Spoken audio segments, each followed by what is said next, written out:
স্রোতের বান্ধবীকে নিয়ে সার্থকের এত আদিক্ষেতা দেখে এবার স্রোত জ্বলে পড়ে ছারখার হয়ে গেল। হ্যাঁ বন্ধুরা, ভিডিওটা লাইক দিয়ে দেখতে থাকুন। যে মুহূর্তে কিনা স্রোত বাড়ি ফিরে আসে, ঠিক সেই মুহূর্তেই ওই স্রোত সার্থককে বলতে থাকে যে কাল রাতে তো আপনি আমাকে বড় বড় জ্ঞান দিচ্ছিলেন, আপনি আমাকে উপরে লেকচার ঝাড়া শুরু করে দিয়েছেন রীতিমতো। আপনি আমাকে বললেন যে আমি নাকি অবৈধ সম্পর্ক রেখে মোটেও ঠিক করছি না, আমি একজন বিবাহিত মেয়ে হয়ে কি করে আপনাকে ডিচ করতে পারি। তাহার বেলা আপনি কি করলেন বলুন তো? আপনি আমার সামনে, আমার বন্ধুদের সকলকে সামনে রেখে আপনি আমার বান্ধবীকে নিয়ে যখন ধেই ধেই করে নাচতে নাচতে গাড়িতে বসে দুম করে চলে গেলেন, তার বেলা কি বলুন তো? আপনার তখন বিবেকে বাঁধলো না যে আপনি আপনার স্ত্রীকে রাস্তায় দাঁড় করিয়ে রেখে আপনি আপনার স্ত্রীর বান্ধবী, তার থেকে বড় কথা সে এক সময় আপনার স্টুডেন্ট ছিল, সেই স্টুডেন্টকে নিয়ে আপনি নির্লজ্জ বেহের মতন কী করে গাড়িতে ধুম করে বসিয়ে তাকে নিয়ে চলে গেলেন বলুন তো? তখন সার্থক বলতে থাকে যে বেশ করেছি, ভালো করেছি, তাতে তোমার কী যায় এসে বলো তো?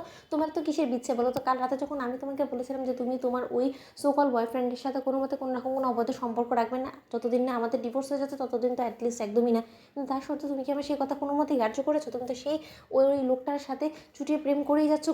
তোমার তো দিন রাত কখন কি হচ্ছে না হচ্ছে সেই সম্পর্কে বিন্দুমাত্র খেয়ালই থাকে না, তাহলে আবার তুমি আমাকে কেন আমার সকল ম্যাটারে ইন্টারফেয়ার করছো বলো তো স্রোত? ঠিক সেই মুহূর্তে সার্থক স্রোতকে বলে থাকছে, দেখো স্রোত, আমি তোমাকে একটা কথা বলে দিচ্ছি, তোমার যা ইচ্ছে তুমি করে নিতে পারো, কারণ তোমার সেই অধিকারটুকু যদি থাকে তাহলে আমারও অধিকার আছে, আমি আমার জীবন নিয়ে যা ইচ্ছে তাই করবো, তাই তুমি আমাকে বাধা দেওয়ার কেউ না।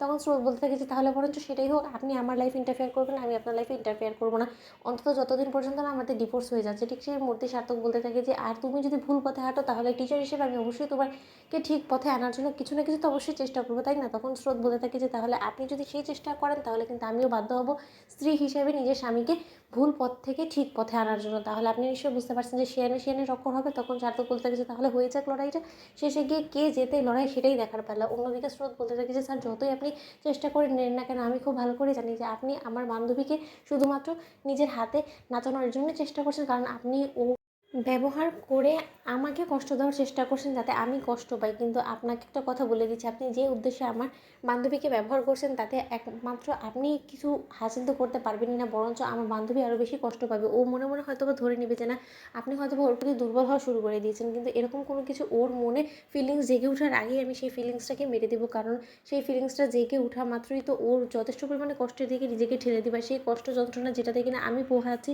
সেই কষ্ট যন্ত্রণা আমি ওকে কোনো মতে কাটাতে দেবো না। তাই আমি যত শীঘ্র সম্ভব ওকে অ্যালার্ট করে দেবো যে ও যাতে আপনার ভালোবাসার ফাঁদে না পা দেয়, কারণ আমি খুব ভালো করে জানি যে আপনার মতন মানুষকে কেউ কোনোদিনও ভালোবেসে শান্তিতে থাকতেই পারবে না।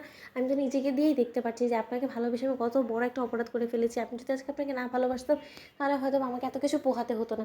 অন্যদিকে স্বার্থ বলতে থাকে যে এরকম করে চ্যাটাং চ্যাটাং কথা বলে এখন হঠাৎ করে দুম করে চুপ হয়ে গেলে কেন বলো? আমার কথা কোনোটারই উত্তর নেই, তাই না? তার জন্য দেখো মুখ বন্ধ হয়ে গিয়েছে। এরকম করেই সারা জীবন তোমার মুখ বন্ধ করেই থাকতে হবে, বুঝেছো? তো বন্ধুরা, লাইক কমেন্ট শেয়ার করে সাবস্ক্রাইব করতে ভুলো না।